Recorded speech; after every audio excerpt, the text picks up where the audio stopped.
Okay, our factoring saga continues. Something I want to factoring trinomial again, just a reminder. Previous video just showed you how to factor. Here I'm just going to be getting into some more examples, okay? So what I want to caution you is that always look at your original expression to see if you can factor it initially so you can simplify the factoring process. So if I look at this expression, I can see that they all have a common factor of x, right? So this expression by itself has a GCF right here of x. So let me factor out that x to see what happens.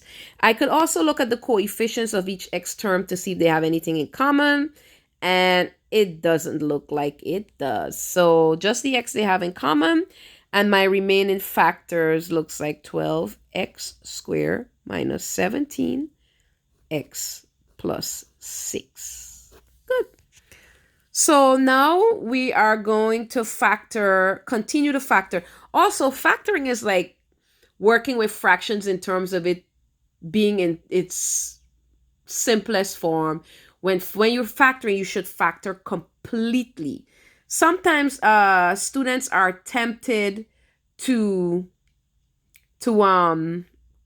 just leave it as is. And sometimes it's just what it is. That's all there is to it. This is the only common factor that it will have is x, right? So let's see if we can actually further factor this or factor completely.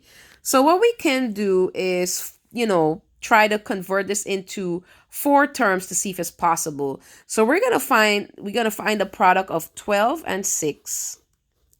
Now I like to leave this in factored form instead of making it 72 and then trying to manipulate it and find different factors of 72 that will equal to negative 17x. Now let's just leave it here for now to see what happens. Now if we look at this, right? These are 2 positive factors. So that means that my factors of 12 and 6, which is 72, is either going to, let me just write 72 here for now. It's either going to be 2 positive factors or 2 negative factors, right? Because the product is positive. And remember I said in the previous video, like signs are positive. Now, how will we know if we're using 2 positives or 2 negatives? The original factors doesn't gauge that. What gauges that is your middle term. My middle term here is negative. So chances are, or not chances are, it is that your 2 factors that you choose must be 2 negative factors of 72.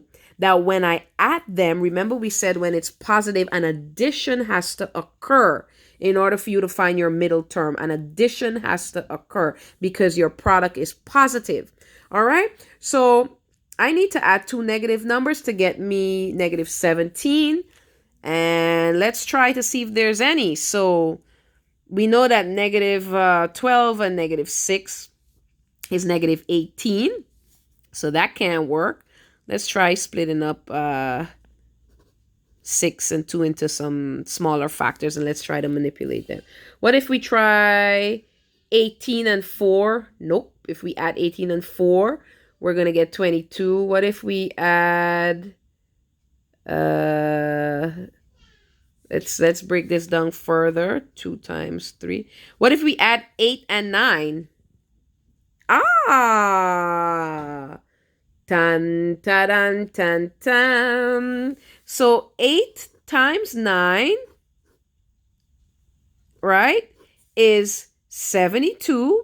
Positive 8 or negative 8 times negative 9, right, is 72. But when we combine them, it's negative 17. Beautiful. So there's our 2 factors. So now we're going to convert our... Please remember to bring down the previous factor because that's going to be part of your answer. Now we're going to convert our 3-term polynomial into 4 terms. 12x squared minus 8x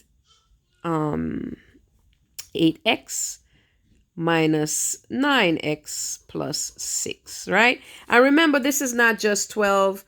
Sorry, I'm in hindsight, I just used the constant factors. It's really 12x squared times 6, which is negative 72x squared. Or if we're thinking them as splitting them up into factors, it's really 8x times negative 8x times negative 9x positive 72x squared. But when you combine them, it's negative 17x. All right, so here we have our new 4-term expression, which we will factor by grouping. Please remember to continue to bring down the previous factor, the initial factor that we factored out. So here we go. I'm going to group my first 2 terms just by default, minus my second term. And we already know why that's a minus 6 and not a plus 6, because when you make these two, turn them into like a factor on its own, right, with the negative outside of it, when we redistribute it, we must be able to get back our original term. So this is saying take the opposite of positive 9, which is negative 9, and the opposite of negative 6, which is positive 6. That's what negative before parentheses means. Take the opposite, or you can treat it like it's a factor of negative 1. So negative 1 distributed to positive 9 and negative x will give you negative 9x and plus 6. Okay. All right. So now I'm going to factor each group individually. So that's x. What's common between 12x squared and 8x? It looks like a 4x. And I'm left with 3x minus 2. All right. Minus what's common between 9x and 6? Looks like 3. And I'm left with a 3x minus 2. And now if I look at this expression itself, I see they have a common factor or GCF of 3x squared. I always know that I did something right when these two are the same. So bring down my x, and I factor out my GCF 3x squared. And my remaining factors is 4x minus 3. So the answer to my expression factoring this trinomial expression is actually x times 3x minus 2 times 4x minus 3. Now, some of you may ask, does it matter which side the 4x minus 3 and the 3x minus 2 is? Nope, it doesn't, because multiplication is commutative. So no matter where you put these factors, it's going to be doing the same thing. All right, I am going to do another video with another example.